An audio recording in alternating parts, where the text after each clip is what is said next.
Olá, meus irmãos, minhas irmãs. Que a paz de Jesus esteja envolvendo os nossos corações, nos fortalecendo, nos dando paz, serenidade, equilíbrio, e que nós possamos estar também fazendo os nossos esforços para nos tornarmos criaturas melhores, que nós possamos estar conectados com essa luz divina, principalmente nesse momento que nós estamos vivendo, tem sido extremamente necessária para nos iluminar, nos dando mais equilíbrio, mais tranquilidade, para que possamos passar esse momento da melhor forma possível, aprendendo com ele, nos transformando em criaturas melhores. Eu agradeço a oportunidade de mais uma vez estar nesse encontro tão maravilhoso, tão cheio de luz, de esclarecimento, dessa doutrina que nos abraça em todos os momentos da nossa vida, principalmente nesse momento onde nós nos encontramos tão frágeis, tão inseguros, precisando do conforto, do esclarecimento, do amparo que a doutrina espírita nos oferece, que Jesus nos oferece através do seu evangelho de amor, de luz, através do seu exemplo de coragem, de ânimo, de não sucumbir diante das dificuldades. Então, iniciando a nossa reflexão de hoje, eu trago um assunto que é um dos princípios da doutrina espírita. A doutrina que fala de Deus, fala de Jesus, fala da reencarnação, das leis divinas, dos atributos de Deus. Ela tem, na verdade, como um de seus princípios básicos, a imortalidade da alma. E hoje é o nosso tema para essa reflexão. A imortalidade da alma, meus irmãos, ela é um tema, ela é um assunto que há muito tempo vem sido discutido, E filósofos que estavam no planeta antes mesmo de Jesus, como Sócrates, Platão, já falavam, já acreditavam na imortalidade da alma. Claro, com a linguagem da época, da sua maneira, mas sim, eles acreditavam e traziam já a ideia de que somos seres imortais. Então, dentro da possibilidade daquele período, da cultura, do que se tinha de informação, Sócrates e depois Platão já vinham com este conceito de imortalidade da alma. E hoje, a maioria das religiões acredita na imortalidade da alma. Afinal, a imortalidade da alma foi comprovada, Ela tem uma comprovação científica. Então, cada religião, da sua forma, da sua maneira, ela acredita que somos uma alma imortal, que continuamos a viver de alguma forma em outro plano, que não termina a vida ali no túmulo. Então, as religiões elas já estão firmes nesse conceito de que somos imortais, E todos nós, irmãos, nós temos o germe da imortalidade dentro de nós. Nós trazemos conosco este princípio inicial de que somos imortais.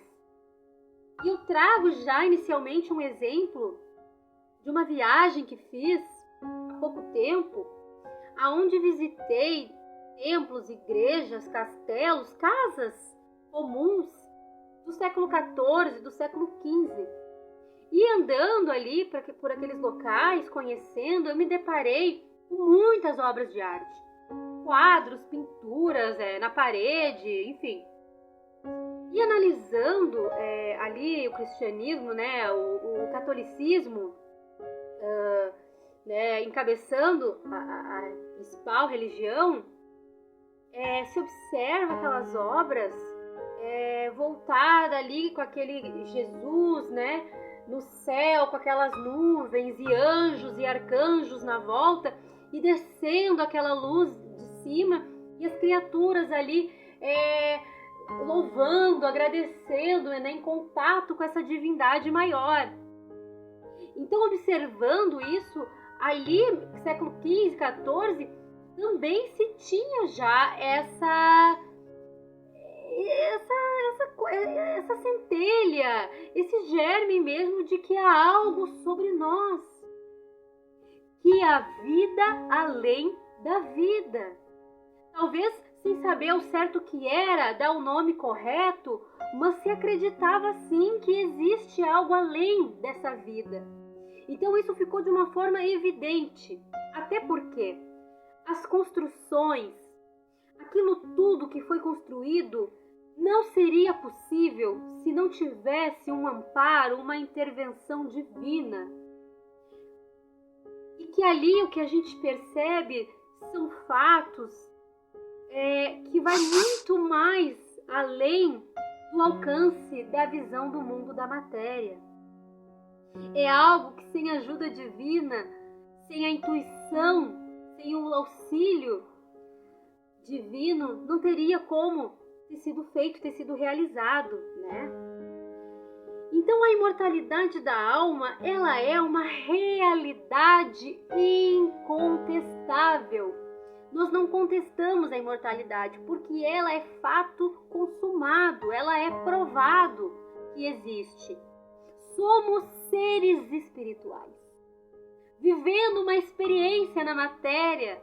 Estamos aqui de passagem.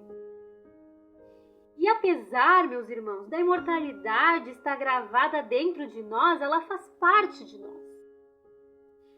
Nós sufocamos a imortalidade, porque muitas vezes nós nos deixamos sucumbir pelos estímulos sociais, culturais vigentes, né, da atual época em que nós estamos vivendo. E muitas vezes esses estímulos, eles nos estimulam, a luxúria, né, a esse poder desenfreado que nós estamos vivendo hoje, até mesmo a vaidade exacerbada, né, o apego que nós temos à materialidade, isso tudo faz com que a gente abafe, a gente sufoque o ser imortal que existe dentro de nós, porque daí nós passamos a viver muito mais voltados para o materialismo do que a nossa essência espiritual, que é imortal. E nós vamos esquecendo de que a matéria é fugaz,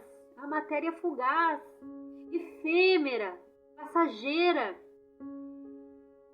Nós criamos uma visão extremamente equivocada da vida, nos esquecendo que a edificação, ela deve ser interior.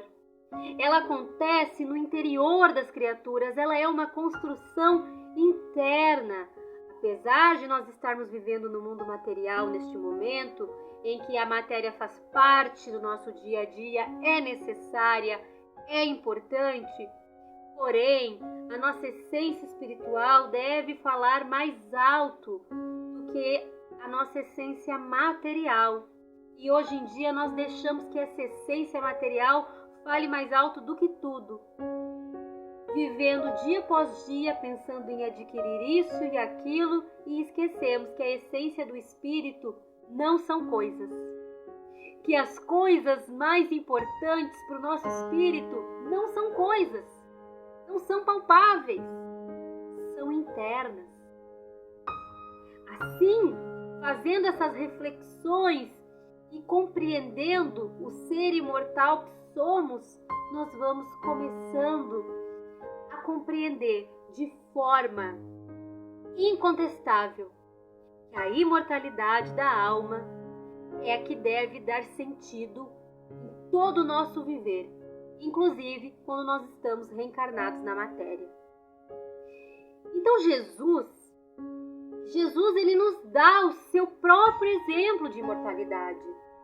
Quando aparece para Paulo na estrada de Damasco, onde eles têm aquele encontro, e Paulo não consegue mais a partir dali ser a mesma pessoa que era. Paulo então nesse encontro muda de uma forma drástica a sua vida, reavalia seus valores e dali em diante ele sai pregando o evangelho do Cristo aos 4 cantos, levando a mensagem de amor fraterna que Jesus veio nos ensinar através do seu exemplo. Mas além disso, e também quando Jesus aparece a Maria Madalena, e que ele aparece a ela e ela vai depois, dar a notícia, dizer aos apóstolos, enfim, de que Jesus estava vivo. E de que dentre tantas mensagens que o Mestre vem falar aos nossos corações, e quando ele aparece aquelas criaturas da época, Jesus, ele quer dizer essa mensagem: ei, estou vivo, voltei. E todos vocês, em algum momento, também irão retornar. Jesus quis dizer, entre tantas mensagens maravilhosas, de que ele estava vivo, não mais encarnado no planeta, não mais limitado à matéria, mas sim vivo, junto do seu Pai, na casa do Pai, na verdadeira casa. Ele tinha retornado ao seu lugar de origem, na casa do Pai. Então ele vem dizer isso, ele vem dizer que ele está vivo, mas não limitado à matéria, não preso àquele corpo físico, agora já de volta ao seu local de origem. E nós também voltaremos à casa do Pai, como está lá no Evangelho segundo o Espiritismo, nos esclarecendo, no capítulo Há muitas moradas na casa de meu Pai. Só que a morada que a gente vai é aquela morada que a gente fizer por merecer, através dos nossos esforços. É óbvio que não vai ser a morada de Jesus, mas vai ser a morada que nós tivermos merecimento, partindo dos esforços que a gente faz para se melhorar como ser espiritual. Então, claro, cada um de nós vai para lugares da onde merece, a partir da sua evolução, a partir do seu progresso. Então, o Espiritismo, ele tendo como um dos seus princípios a imortalidade da alma, ele afasta a ideia de uma forma substancial, porque ele nos diz de forma clara: ei, você não morre. Ninguém morre, nós não morremos, O Espiritismo, ele vem nos trazer e ele nos comprova isso, Não só nos fala, nos esclarece, mas nos comprova através da mediunidade, das comunicações mediúnicas, das percepções que nós temos.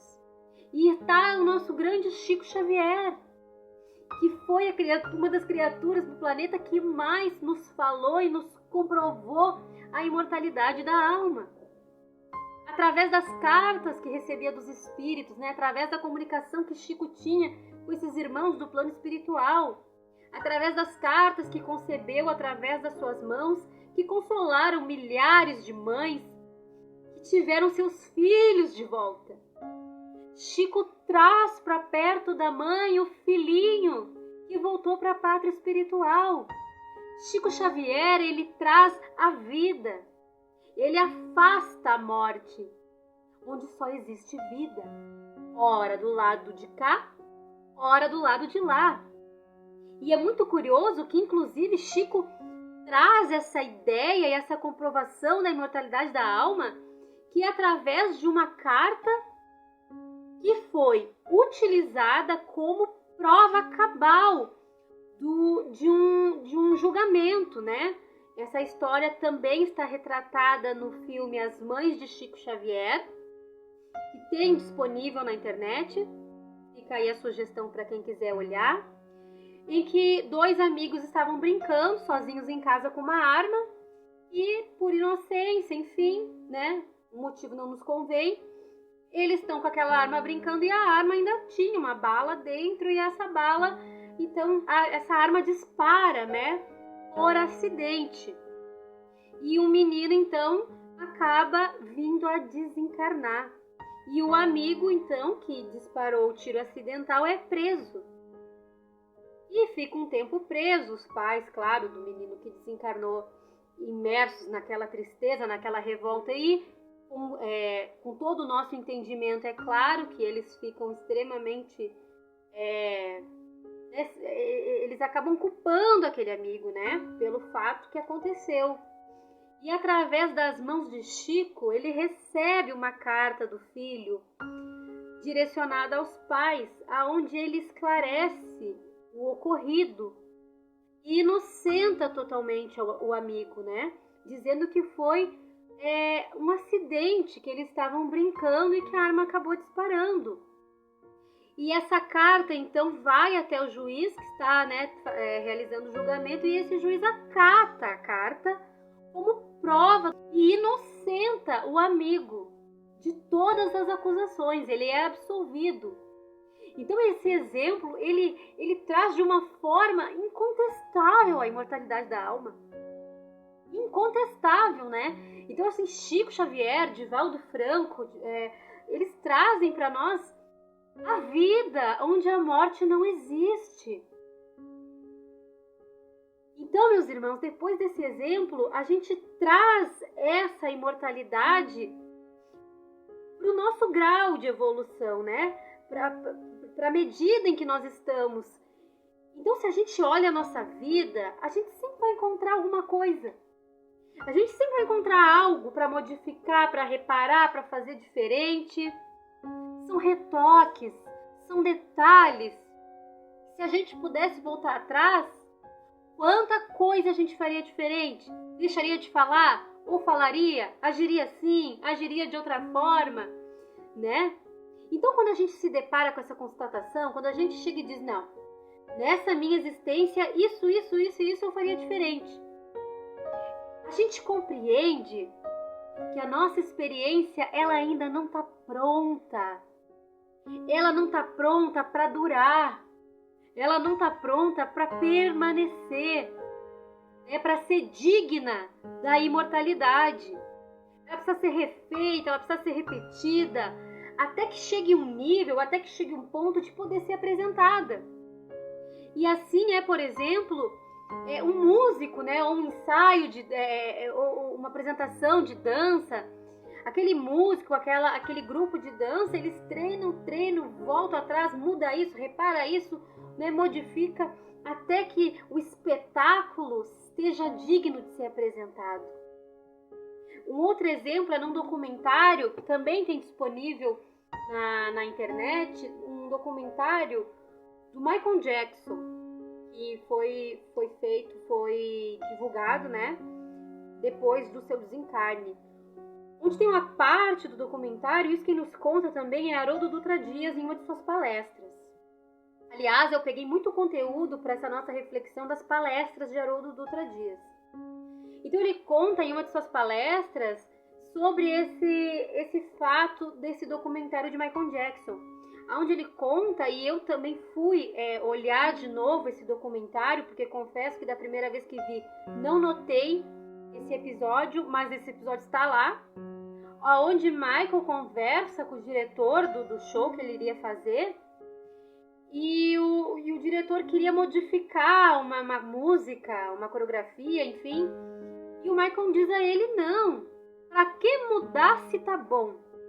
Pra que mudar se chegou no nível que tá ótimo, tá perfeito? Então é esse ponto que nós temos que chegar. Quando nós olharmos para as nossas reencarnações e pudermos, na condição firme de falar, tá pronto, tá perfeito, não precisa modificar nada. Quando todas as nossas experiências forem dignas da imortalidade, aí então nós seremos espíritos puros e teremos chegado ao ponto final da nossa jornada rumo a viver esta imortalidade da alma em toda a sua plenitude. Emmanuel nos diz: a vida é a experiência digna da imortalidade. Porque tantas vezes estivermos reencarnando, nós estaremos nos preparando para viver essa vida na totalidade de ser imortal. Então, meus irmãos, nós temos a consciência de que o espírito, ele reencarna tantas vezes seja necessário para adquirir, para se lapidar, para alcançar a sua plenitude espiritual. Então nós somos seres imortais para crescer, para evoluir, para alcançar essa perfeição, de se tornar espíritos puros. E isso nós vamos conseguir através também de um princípio básico da doutrina dos espíritos, que é a reencarnação. E outro fator que nós temos que observar é que se não fôssemos imortais, é como se fossem anuladas todas as responsabilidades sobre os nossos atos, sobre as nossas ações, sobre as nossas atitudes. Mas aí nós entramos num assunto muito profundo, que são as leis divinas. A lei de justiça, a lei de progresso, a lei de sociedade. Porque é como se nós pudéssemos contestar as leis divinas. E as leis divinas foram feitas por Deus. E Deus é perfeito. Deus a gente não contesta, porque é perfeito. Então suas leis são perfeitas, como aquele que as fez. Então se a imortalidade não estivesse aí, nós poderíamos contestar as leis de Deus. Que lei de justiça é essa? Onde aquele que não mediu esforços para se melhorar, para se lapidar, para se tornar uma criatura melhor, e aquele outro que cometeu atrocidades, coisas horríveis, quando desencarna, acabou ali no túmulo, os dois igual? Que lei de justiça é essa que a gente está falando? Né? A ação e reação, né? a causa e efeito, então muitas coisas cairiam, né, por terra. Mas nós estamos falando de leis divinas. Elas não fariam tanto sentido se fosse dessa forma, né? Acabou ali pro bom, pro ruim. E ponto. Então nós temos que olhar dois aspectos. O primeiro é a grandeza da generosidade de Deus, porque Ele nos fez imortais. Talvez o maior presente do Criador tenha sido nos fazer imortais, porque com isso Ele nos deu tempo para que a gente possa se melhorar, se reajustar, se renovar, se modificar. Ele é um Pai tão generoso que Ele nos deu, através das reencarnações, esse tempo divino para que a gente possa então ir se lapidando até chegarmos à nossa ascensão espiritual, à nossa plenitude espiritual. E outro fato é que Ele cria as suas leis, né? Nos dando a condição da justiça, colocando cada criatura no seu devido lugar, conforme os esforços que ela faz para se melhorar. Então, se a morte, como nós falamos ali, ela fosse a dissolução total, acabou ali, não tem mais nada, isso seria um grande desespero para os maus. E o Evangelho segundo o Espiritismo, ele já nos traz essa frase exatamente assim: se a morte fosse a dissolução total do homem, seria um grande lucro para os maus. Está lá no Evangelho segundo o Espiritismo, terceira obra básica da codificação espírita. Fica aí o convite para quem não conhece, se deleitar nos esclarecimentos dessa obra. E aí então, meus irmãos, tendo a consciência de que Deus é de extrema justiça, de que suas leis são irrevogáveis, imutáveis, incontestáveis, a gente traz essa morte que não existe, né? A morte é apenas aquela passagem do outro lado, e para a imortalidade. E aí a gente fala dessa doutrina de amor. Porque uma das maravilhas do Espiritismo é nos livrar do desespero do túmulo. Perder um ente querido, alguém que a gente ama, imaginar uma separação eterna, é uma das ideias mais sofridas e dolorosas. E que o Espiritismo soube afastar através do esclarecimento. E ele nos dá a possibilidade de comunicação com aqueles que partiram antes de nós. Então essa é uma das grandes provas da imortalidade da alma, né? Ela modifica, então, ou pelo menos deveria modificar o quadro das nossas prioridades. A imortalidade da alma, meus irmãos, ela nos dá uma dignidade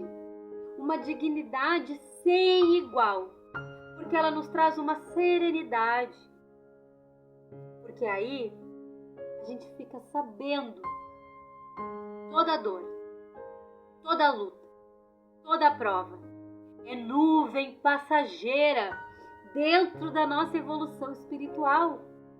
E isso nos dá uma esperança serena, não sem dor, não sem luta, não sem esforço, não sem lágrimas, não sem suor, mas nos dá uma tranquilidade, nos dá coragem para que sigamos na caminhada firmes, com a consciência, então, que um dos maiores presentes, como eu falei ali anteriormente, um dos maiores presentes que o Criador poderia nos dar é ter nos criado imortais. E Haroldo Dutra diz que a morte é uma transfiguração. E uma transfiguração é uma transformação, é uma metamorfose. Então a morte, segundo Haroldo, é uma transformação, não é, meus irmãos? E isso nos dá uma consolação tão generosa aos nossos corações. E o Espiritismo, ele vem de uma forma muito clara nos livrar do desespero do túmulo. Quando ele traz para nós a imortalidade da alma, ele nos tira do desespero, da inconformação, da revolta, onde nós vamos sofrer. Porque tem um livro de Emmanuel, através da psicografia de Chico, se eu não me engano é Religião dos Espíritos, que diz que uma das maiores dores é ver aquele coração amado e dar aquele adeus. É uma das coisas mais difíceis. E ele ainda diz que é como se tivesse a alma despedaçada e ter que continuar vivendo, né? Ou seja, a doutrina, ela traz que a morte, essa passagem, né? Essa partida do ente querido é muito difícil, é muito dolorosa. Tira então desse desespero, porque quando a gente sofre com conhecimento de causa, a gente sofre um sofrimento mais sereno, né? Sem aquela revolta, sem aquela inconformação. E a doutrina espírita, através dos esclarecimentos todos, por isso é conhecida como a doutrina consoladora, como a doutrina esclarecedora, ela traz para nós esses bálsamos consoladores que nos permite passar talvez por a maior dor, né, que é perder aquele amor, aquele ente querido de uma forma mais digna. E André Luiz, no seu primeiro livro, Nosso Lar, e aí fica uma dica de livro e de filme, né, Nosso Lar, do Espírito André Luiz, aonde, analisando o livro de André e todas aquelas experiências que ele nos traz, André Luiz está nos dizendo: ei, aí não é a sua casa. A mensagem que ele traz é de uma imortalidade. Em todo o livro, ele exala a imortalidade, ele nos encharca com as experiências da imortalidade, né? Então a mensagem que ele diz é essa: ei, aí não é a sua casa. Principalmente ali quando ele retorna, na última parte, vai encontrar a sua família, onde ele recebe a autorização para encontrar com a sua família. Então ali nós temos um banquete sobre a imortalidade, né? Aonde o plano espiritual se encontra com o plano material e unifica em uma coisa só. E o livro, então, ele traz inúmeras situações acerca da imortalidade da alma, que é comprovada já como uma verdade incontestável. E aí a gente se encaminha para finalizar as nossas reflexões, trazendo essa imortalidade para o nosso dia a dia. E vejamos esse ponto, meus irmãos. E no Monte Sagrado, ficar lá no alto, isolado, desenvolvendo técnicas de meditação, de levitação, né? Chegar a entrar em um estado de êxtase espiritual, esse não é o desafio. Embora tudo isso seja benéfico, seja relevante, seja, traga muitos benefícios para as criaturas. Mas isso não é o desafio. O desafio, porque isso é relativamente fácil. É relativamente fácil. O desafio, então, que nós temos é ser espiritual. É ter espiritualidade nas adversidades da vida. É ter espiritualidade nas dificuldades, quando a vida se mostrar difícil. É ter espiritualidade na diferença do outro. É não se isolar, é não se afastar. O nosso grande desafio é trazer a imortalidade para a experiência que estamos vivendo na matéria. É impregnar a nossa experiência física de imortalidade. Isso, a gente não tem que se afastar, até porque nós sabemos que viver em sociedade, viver com a diferença do outro, é um grande mecanismo de progresso. Então, se isolar, viver experiências é relativamente fácil. Agora, ter atitudes de mortal, ser espiritual na diferença com o outro, na dificuldade, quando a vida se mostrar amarga, difícil, esse é o nosso grande desafio. O nosso desafio é viver na atualidade como imortais. É trazer a imortalidade para a corporalidade.